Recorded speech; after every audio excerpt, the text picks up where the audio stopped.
Pinangunahan ni Police Lieutenant General Jose Melencio Nartates Jr., Deputy Chief PNP for Administration, ang turnover of command ceremony sa Camp Florendo San Fernando, La Union, kung saan formal na umupo si Police Brigadier General Dindo Reyes bilang Regional Director ng Police Regional Office 1. Alamin ang mga naging kaganapan mula kay Police Corporal Rafi Beloria.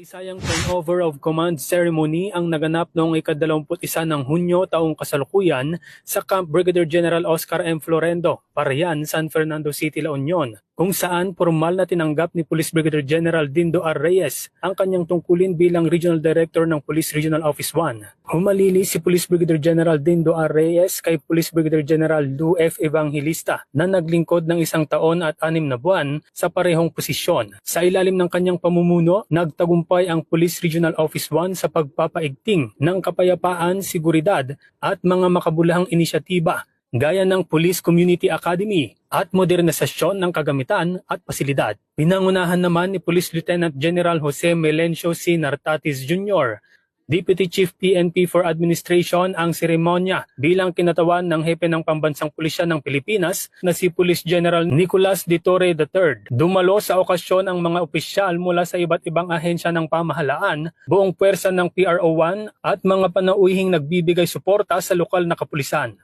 Sa kanyang talumpati, taus-pusong nagpasalamat si Police Brigadier General Dindo R. Reyes sa tiwalang ibinigay sa kanya ng pamunuan ng Philippine National Police. Ibinahagi rin niya ang kanyang malinaw na direktiba sa Police Regional Office 1. Ang ating pulis ay dapat maaasahan, malalapitan at mapagkakatiwalaan. Maging pulis tayo na iginagalang hindi dahil sa takot, kundi dahil sa tiwala, aniya. Ipinahayag din niya ang buong suporta sa mga tagubilin ng Chief PNP at ang kanyang layunin na higit pang patatagin ang presensya ng pulisya sa mga komunidad ng Ilocos Region.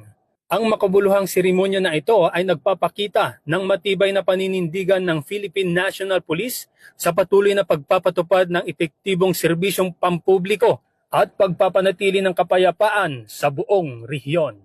Mula dito sa Ilocos Region, ako ang inyong PNN correspondent, Police Corporal Rafi Beloria, alagad ng batas, tagataguyod ng Balitang Pulis.